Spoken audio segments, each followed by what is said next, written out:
Hello friends, ഇത് കണ്ടോ, ഇത് പൊന്നാങ്കണ്ണി ചീരയാണേ. ഇതിൻ്റെ ഗുണഗണങ്ങളെക്കുറിച്ചൊക്കെ ഇപ്പോൾ എല്ലാവർക്കും അറിയാമായിരിക്കും. ഒരുപാട് അധികം ഗുണങ്ങളുണ്ട്. ഈ ചീര കഴിച്ചാൽ നമുക്ക് പകൽ നക്ഷത്രങ്ങളെ കാണാം. അതായത് അത്രയ്ക്ക് നമ്മുടെ കണ്ണിന് കാഴ്ചശക്തി വർദ്ധിക്കും എന്നൊക്കെയാണല്ലോ പറയുന്നത്. നമുക്ക് ഈ ചീര എൻ്റെ മോളുടെ ടീച്ചർ തന്നതാണേ, ഒരു തണ്ട്. അതിൽ നിന്നാണ് നമുക്ക് ഈ ചീര ഉണ്ടായത്. അപ്പോൾ ഇത്രയായപ്പോൾ നമ്മൾ വിചാരിച്ചിതൊന്ന് പറിച്ച് തോരൻ വെച്ച് നോക്കാമെന്ന്. അങ്ങനെ ആ ചീര ഇത്രയും നമ്മൾ പറിച്ചെടുത്തു. ഇനി പൊടിയും മണ്ണൊക്കെ പോകാനായിട്ട് ആദ്യം നമ്മളത് കുറച്ച് വെള്ളത്തിലിടുവാണ്. വെള്ളത്തിലിട്ട് കുറച്ച് നേരം വെച്ച് നന്നായിട്ട് കഴുകിയെടുത്തു. അതിനുശേഷം നമ്മളതെടുത്തിനി അരിഞ്ഞെടുക്കണം. ആ കട്ടിയുള്ള തണ്ട് മാറ്റിയിട്ട് കുഞ്ഞു തണ്ടും ഇലയും ഒരുമിച്ചായിട്ട് നമ്മളതിൽ നിന്ന് എടുക്കുവാണ്. എന്നിട്ട് വേണം ഇനി ഇത് നമുക്ക് അരിഞ്ഞെടുക്കാൻ.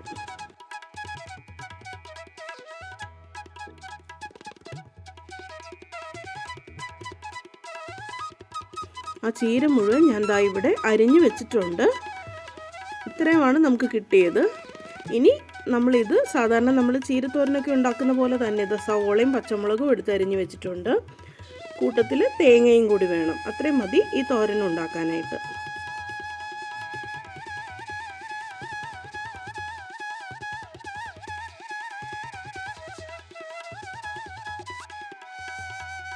ഇനി നമുക്ക് ഒരു വലിയ പാത്രം അടുപ്പിൽ വെച്ച് അതിലേക്ക് വെളിച്ചെണ്ണയിട്ട് കടുകിട്ട് പൊട്ടിക്കുവാണ്.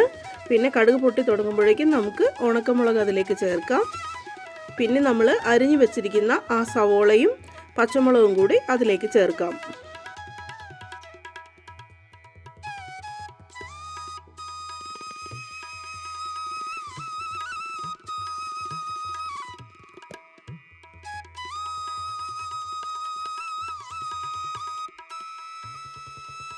അതൊന്ന് വഴറ്റി വരുമ്പോഴേക്കും നമുക്കതിലേക്ക് ശകലം മഞ്ഞൾപ്പൊടി മാത്രം ചേർത്ത് കൊടുക്കാം.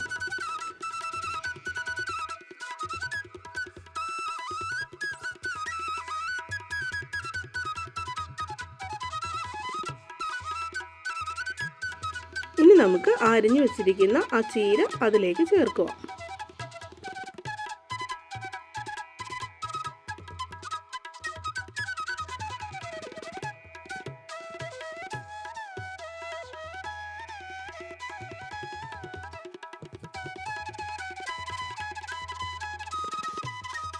ഇനി അതൊന്ന് നമുക്ക് തട്ടിപ്പൊത്തി വേവാനായിട്ട് വയ്ക്കാം.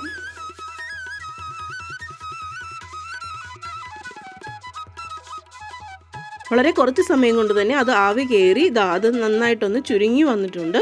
ഈ ഒരു സമയത്ത് നമുക്കതൊന്ന് തുറന്നിട്ട് ഇളക്കി കൊടുക്കാം.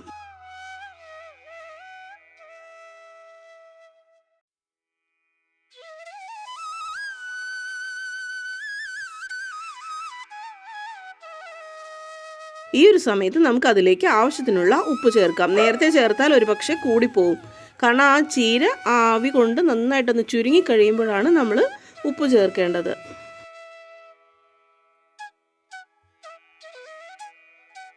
ഇനി നമ്മൾ എടുത്തു വച്ചിരിക്കുന്ന ആ തേങ്ങ കൂടെ ഇതിലേക്ക് ചേർക്കുവാണ്.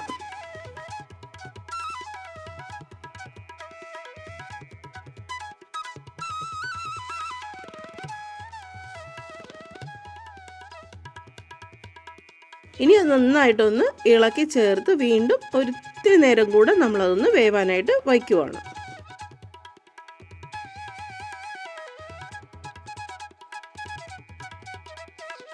അങ്ങനെ വളരെ നല്ല ഒരു തോരനാണ് ഇപ്പോൾ നമ്മൾ റെഡിയാക്കി എടുത്തിട്ടുള്ളത്. പൊന്നാങ്കണ്ണി ചീരയുടെ തോരൻ. ഇതിലേക്ക് നമുക്ക് പരിപ്പ് ചേർത്ത് വേണമെങ്കിൽ തോരനാക്കാം. അതല്ലെങ്കിൽ മുട്ടയൊക്കെ ചേർത്ത് വേണമെങ്കിൽ നമുക്ക് ഈ തോരൻ റെഡിയാക്കി എടുക്കാം.